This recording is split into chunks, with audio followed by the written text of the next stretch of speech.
गर्मियों के मौसम में जब खेत खाली होते हैं तो तीन में से एक काम हमें जरूर अपने खेत में करना चाहिए ताकि हमारे खेत अच्छे रहें, उससे हम अच्छा उत्पादन ले सकें। तो ये तीन काम आप बड़े ध्यान से सुनिए और कोई एक काम इसमें से जरूर करें। पहला यह है कि अपने खेत में आप गहरी जुताई जरूर करें। मैं पहले ही बता चुका हूं, गहरी जुताई करने के बहुत सारे फायदे होते हैं। गर्मियों में जब हम गहरी जुताई करते हैं तो मिट्टी पलटती है, तो खास तौर से जो घास के बीज हैं वो तेज गर्मी से खत्म हो जाते हैं, उनकी अंकुरण क्षमता खत्म हो जाती है और फिर अगले सीजन में जब खरीफ का ऋतु आएगी जून जुलाई में, उस समय घास कम उगेगी। खास तौर से जो मोथा की जो गांठ है, जो जड़ की गांठ है, वो सूख जाती है।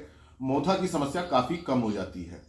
इसके साथ साथ मिट्टी के अंदर जो रोग पैदा करने वाली फंगस है या बैक्टीरिया है या जो कीट के अंडे हैं, लार्वा है, प्यूपा है, वो इस गर्मी से खत्म हो जाता है, क्योंकि जो कीट है वो अपने अंडे गहराई में देते हैं मिट्टी की। जब मिट्टी पलट जाती है तो ये ऊपर आ जाते हैं और तेज गर्मी से ये खत्म हो जाते हैं।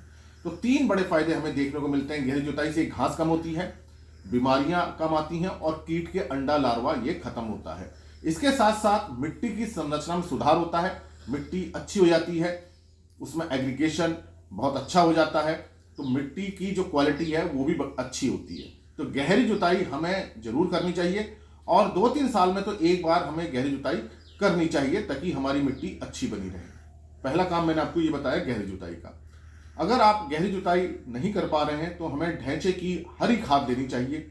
इससे ऑर्गेनिक मैटर बढ़ता है, नाइट्रोजन बढ़ती है, खेत की संरचना में सुधार होता है। अगर ढैंचे की आप हरी खाद नहीं ले पा रहे हैं तो किसी भी दलहनी फसल की, जैसे मूंग की, उड़द की, काउपी की, इसकी आप हरी खाद ले सकते हैं। हरी खाद के बहुत सारे फायदे होते हैं, इस पर भी मैं पहले काफी वीडियो बना चुका हूं। तो हरी खाद लेने से हमारी भूमि का जैविक कार्बन बढ़ता है, मिट्टी बहुत अच्छी होती है, नाइट्रोजन बहुत ज्यादा बढ़ता है। तो ये हमें प्रयास करना चाहिए। लेकिन हरी खाद लेने के लिए पानी जिन क्षेत्रों में उपलब्ध है वहीं हम हरी खाद ले सकते हैं, क्योंकि इसको उगाने के लिए गर्मी के मौसम में और इसकी फसल की वृद्धि के लिए शुरुआत में पानी की जरूरत होती है। तो उन क्षेत्रों में जहां पानी उपलब्ध हो सकता है वहां हमें हरी खाद देनी चाहिए, जिसे हम ग्रीन मैन्योरिंग कहते हैं। और ढैंचे की बहुत ही अच्छी होती है क्योंकि इसका बायोमास प्रोडक्शन बहुत ज्यादा होता है, मतलब इसकी वृद्धि बहुत ज्यादा होती है, जड़ें गहराई तक जाती हैं, तो नीचे मिट्टी भी अच्छी होती है और बहुत ज्यादा मात्रा में जैविक पदार्थ और नाइट्रोजन देती है। तो ये दो काम हुए, गहरी जुताई या तो कर लीजिए या हरी खाद ले लीजिए। अगर आप ये काम नहीं कर पा रहे हैं, ना तो आप गहरी जुताई कर पा रहे हैं, ना आपके पास पानी उपलब्ध है इस समय गर्मी के मौसम में हरी खाद ले पा रहे हैं, तो जो भी फसल अवशेष हैं मिट्टी के ऊपर पड़े हैं उसको मिट्टी में मिला दीजिए। तो जो भी आपने पहली फसल ली है, चाहे आपने गेहूं की ली है या कोई भी फसल ली है, उसके फसल अवशेष निश्चित रूप से मिट्टी में होंगे। तो इसको जो पराली है इसको खेत में ही डिकम्पोज करा के, अपघटन करा के इसकी खाद बनाने की कोशिश करें। ये तभी संभव है जब ये मिट्टी में अच्छी तरह से मिल जाए। तो इसको मिट्टी में अच्छी तरह से मिला दीजिए।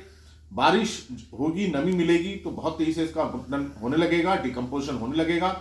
और अगर हमें इसका तेजी से अपघटन कराना है तो इसमें आप 1 एकड़ में लगभग 20-25 किलोग्राम यूरिया डाल दीजिए। तो यूरिया से नाइट्रोजन मिलेगी और सूक्ष्म जीव, जो बैक्टीरिया, फंगस, जो इसको डिकम्पोज करते हैं, अपघटन करते हैं, वो अपना काम तेजी से करना शुरू कर देंगे।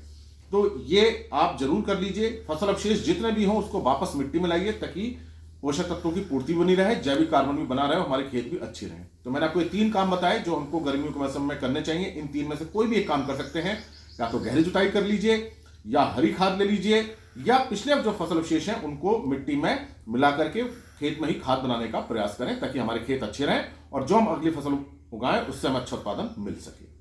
धन्यवाद।